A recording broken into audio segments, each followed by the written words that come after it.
Hello dear friends, welcome my YouTube channel Florence Nursing Classes. Today's topic method of psychology. It means कि psychology को समझने के लिए कौन कौन से मेथड्स हो सकते हैं जिससे आप साइकोलॉजी अंडरस्टैंड कर सकते हैं। अगर आपको किसी अनदर व्यक्ति की साइकोलॉजी अंडरस्टैंड करनी है तो कौन कौन से मेथड है जिससे आप साइकोलॉजी समझते हैं।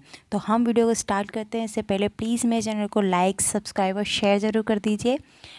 Let's start. साइकोलॉजी के जो मेथड होते हैं वो 7 पार्ट्स के अंदर डिवाइड करे गए हैं, जिसमें पहला होता है ऑब्जर्वेशनल मेथड, सेकंड होता है इंटरस्पेक्शन या फिर सेल्फ ऑब्जर्वेशन मेथड, फर्स्ट होता है experimental method, fourth clinical, fifth survey, genetic development and testing method. सबसे पहले हम बात करते हैं ऑब्जर्वेशनल मेथड की। तो ऑब्जर्वेशनल मेथड जो होता है, इसको समझने के लिए हमें इंटरस्पेक्शन या सेल्फ ऑब्जर्वेशन का मतलब पता होना चाहिए। जैसे जस्ट सपोज कि सेल्फ का मतलब यहाँ पर अगर हम देखें तो सेल्फ का मतलब होता है स्वयं, और ऑब्जर्व करने का मतलब है किसी को आंकना। ठीक है, हम साइलेंटली किसी को भी देखकर नोटिस करते रहना, उसकी जो चीज़ें होती है, उसकी जो हरकतें होती है, उनको देखते रहना, फील करते रहना कि वो कैसे और क्या एक्टिविटीज़ कर रहा है, इसको हम ऑब्जर्वेशन बोलते हैं, या फिर आंकना हम इसको हिंदी में बोल सकते हैं। तो सबसे पहले हम अगर सेल्फ ऑब्जर्वेशन अगर समझ लेंगे तो ऑब्जर्वेशन हमारे लिए ईजी पड़ेगा। सेल्फ ऑब्जर्वेशन का मतलब होता है जब आप खुद को आंकते हैं तो हम उसको भी अपनी साइकोलॉजी को देखना कहते हैं। अगर जैसे आप खुद ये चीज़ फील कर पाते हैं कि मैं कुछ दिनों से डिस्टर्ब चल रहा हूँ, या फिर मैं टेंशन में चल रहा हूँ, मैं अपने माइंड की प्रक्रिया को नॉर्मल समझ नहीं पा रहा हूँ, तो ऐसी सारी चीज़ें होती है सेल्फ ऑब्जर्वेशन। यानी उस कंडीशन में आप खुद को ऑब्जर्व कर पा रहे हैं, अपनी साइकोलॉजी को ऑब्जर्व कर पा रहे हैं। जैसे मैं दिन पे दिन ज़्यादा चिड़चिड़ा हो रहा हूँ, मैं ज़्यादा सोचने लगा हूँ, या फिर ये सारी जो चीज़ें होती है ये सेल्फ ऑब्जर्वेशन मेथड के अंदर आती है, जहाँ व्यक्ति खुद बिना किसी साइकोलॉजिस्ट के, साइकोलॉजिस्ट कहते हैं हम मनोवैज्ञानिक को, जब हम अपनी प्रॉब्लम खुद सॉल्व नहीं कर पाते तब हम किसी साइकोलॉजिस्ट के पास जाते हैं, हमारे ब्रेन से संबंधित, हमारे मन से संबंधित प्रॉब्लम्स को सॉल्व करने के लिए। लेकिन यहाँ बिना साइकोलॉजिस्ट के व्यक्ति खुद ही अपने प्रॉब्लम्स को समझ पाता है, अपनी साइकोलॉजी को समझ पाता है, तो इस मेथड को सेल्फ ऑब्जर्वेशन मेथड कहा जाता है। अब हम सेकंड यानी कि फर्स्ट नंबर के जो ये ऑब्जर्वेशनल मेथड है इसकी बात करते हैं। ऑब्जर्वेशनल मेथड भी सेल्फ ऑब्जर्वेशन की तरह होता है, सिर्फ डिफरेंस इतना होता है कि यहाँ व्यक्ति अपने आप को ऑब्जर्व नहीं कर पाता, उसके लिए कोई दूसरा ऑब्जर्वर चाहिए होता है, यानी कोई दूसरा अदर साइकोलॉजिस्ट जो होते हैं वो एज अ ऑब्जर्वर आपके बिहेव को ऑब्जर्व करते हैं। इसको हम ऑब्जर्वेशनल मेथड कहते हैं। थर्ड नंबर पे आते हैं हम एक्सपेरिमेंटल मेथड, या फिर आप ऐसा कह सकते हैं कि आपके पास आपकी साइकोलॉजी अगर आपको थोड़ी ख़राब लगती है और आप खुद इस बात को फील कर पाते हैं, इट्स सेल्फ ऑब्जर्वेशन। अगर आप ये फील नहीं कर पाते, आपको किसी काउंसलिंग की या साइकेट्रिक की मदद लेनी पड़ती है, तो ऑब्जर्वेशन। लेकिन साइकेट्रिक ये चीज़ क्लियर नहीं कर सकता कि आपको हुआ क्या है एक्चुअल में, उसको पता लगाने के लिए हमें जो मेथड चाहिए होता है उसे बोलते हैं हम एक्सपेरिमेंट। एक्सपेरिमेंट का मतलब होता है परीक्षण करना। ठीक है, तो जब हम सेल्फ ऑब्जर्व कर लिया कि हमें कुछ प्रॉब्लम आ रही है, ठीक है, हमने साइकेट्रिक से ऑब्जर्व करवा लिया कि हमें प्रॉब्लम आ रही है, लेकिन उसको कंफर्म करने के लिए हमें क्या करना पड़ेगा, एक्सपेरिमेंटल का मेथड यूज़ करना पड़ेगा, जिसके अंदर अंडर लेबोरेटरी कंडीशन जो साइकोलॉजी होती है उसकी जांच की जाती है।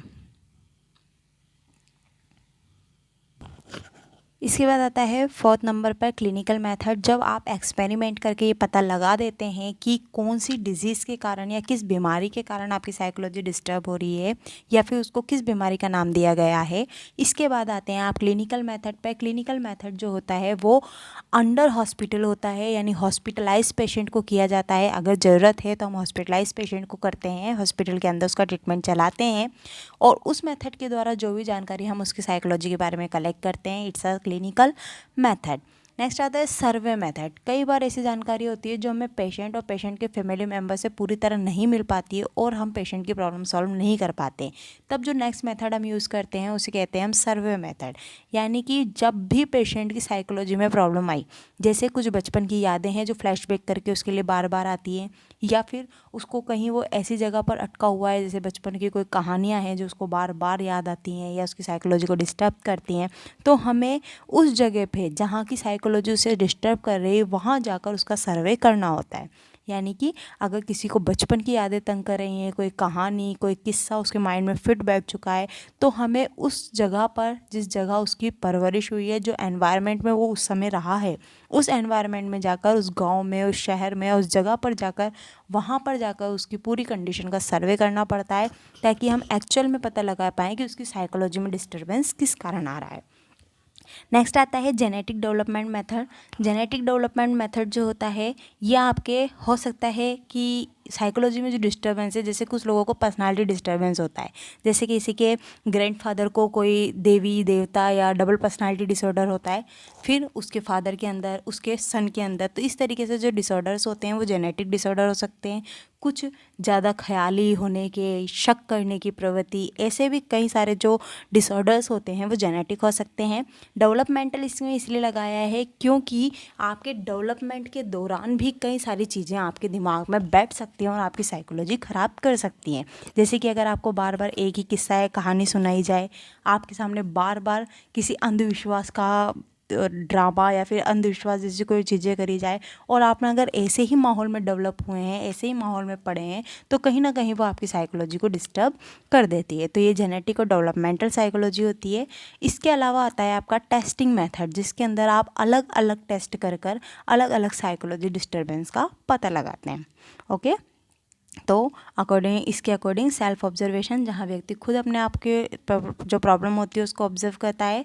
ऑब्जर्वेशन, जब किसी दूसरे व्यक्ति के द्वारा इसको, अपनी प्रॉब्लम्स को ऑब्जर्व करवाया जाता है। एक्सपेरिमेंटल, अंडर लेबोरेटरी कंडीशन के अंदर एक्सपेरिमेंट किया जाता है प्रॉब्लम्स का। क्लिनिकल मेथड के अंदर जो हॉस्पिटलाइज पेशेंट को करके उसकी जानकारियाँ कलेक्ट करी जाती है।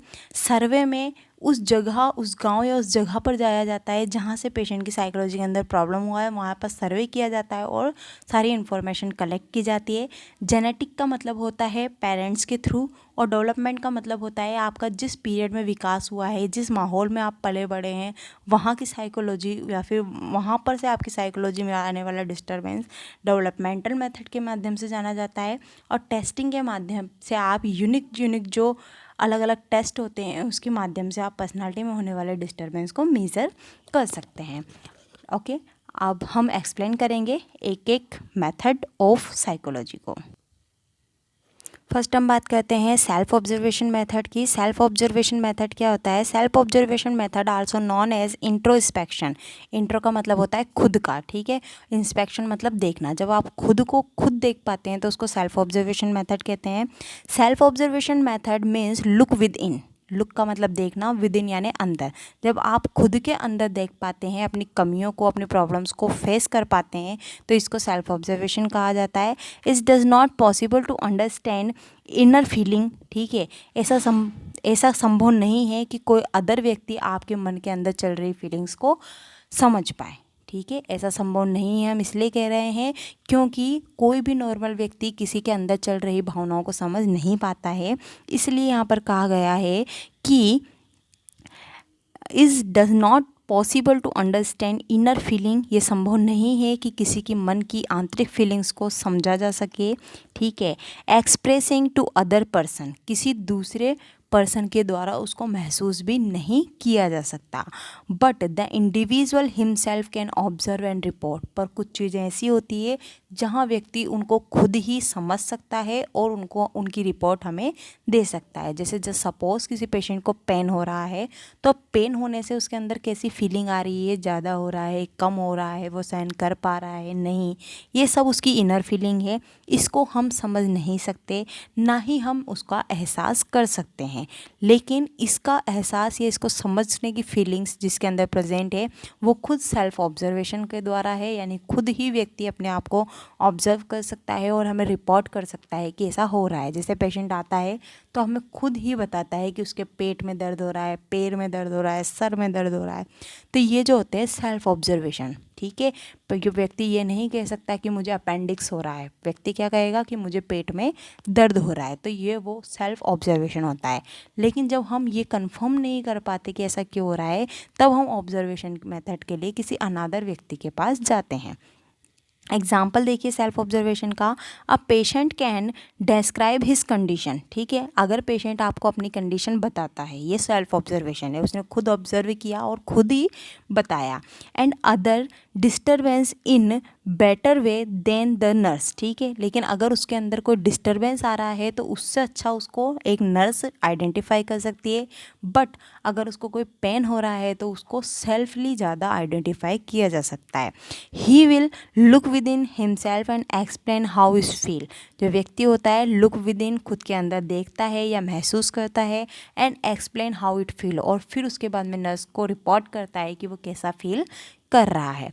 सेकंड आता है observation method. This method is very useful, ये मेथड जो होता है बहुत ज़्यादा यूज़फुल है हमारे एरिया के अंदर। Area it means nursing area के अंदर या हमारे जो प्रोफेशनल एरिया है उसके अंदर सबसे ज़्यादा यूज़फुल मेथड होता है observational method. Where experience can not conduct in this method observer observe and collect data, ठीक है, इस मेथड के अंदर जो भी अनुभव हैं वो खुद आप ऑब्जर्व नहीं कर पाएंगे। ऑब्जर्वर कहा गया है किसी दूसरे व्यक्ति को जो आपको ऑब्जर्व कर रहा है। यहाँ आपको ऑब्जर्वर चाहिए ऑब्जर्व करने के लिए और डाटा को कलेक्ट करने के लिए। For example, in the hospital, nurse will observe the patient temperature, pulse, BP, respiration, facial expression।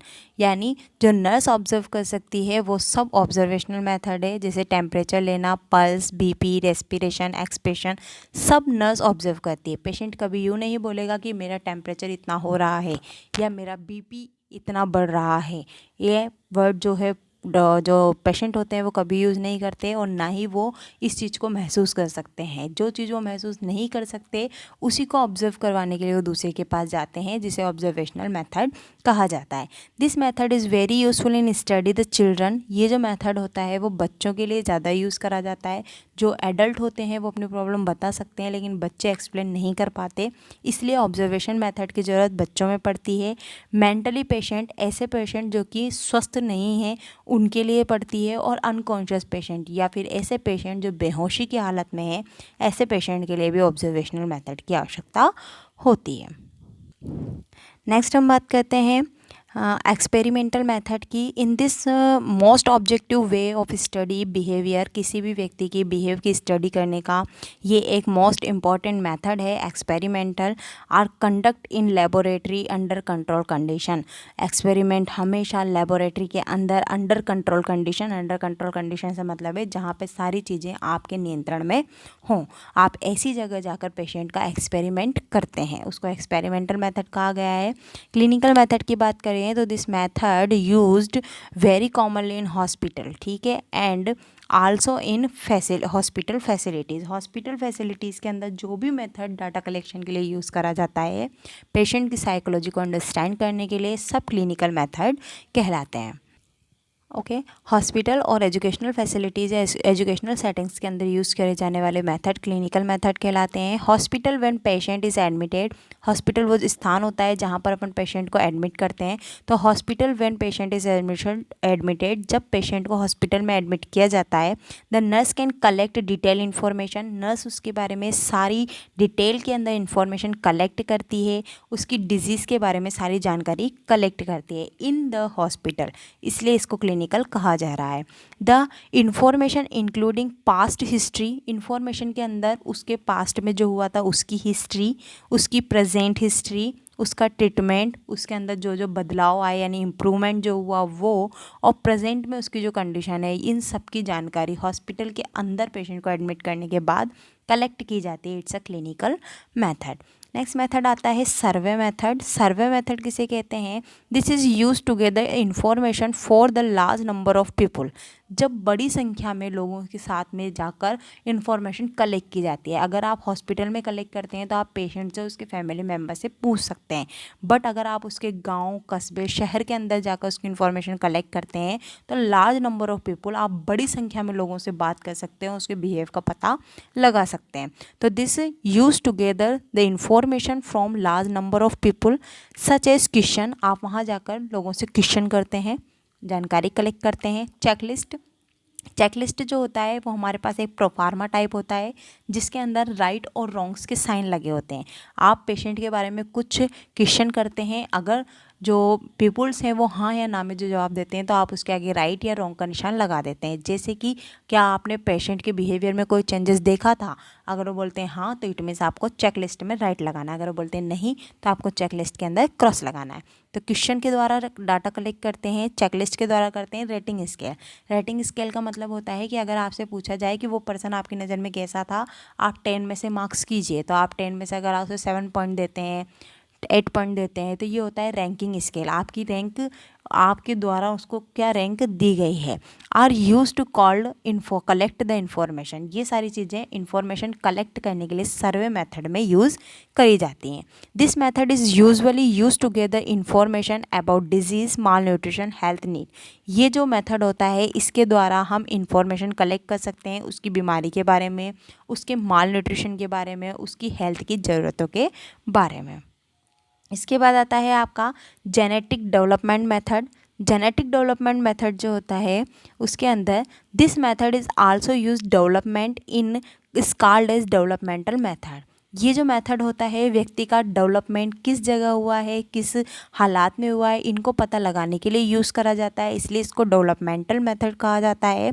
Most of our behaviour the result of earlier experience. हमारे डेवलपमेंट जो होता है वो कहाँ का रिजल्ट होता है, अर्ली एक्सपीरियंस का। हमने कभी कोई चीज़ें फील करी है वही आज प्रेजेंट टाइम में हमारे दिमाग में चल रही होती है, उसको हम क्या बोलते हैं, development method. Most of our behaviour यानी हमारा जो ज़्यादातर बिहेवियर है आर रिजल्ट, वो रिजल्ट है हमारे अर्लियर एक्सपीरियंस का।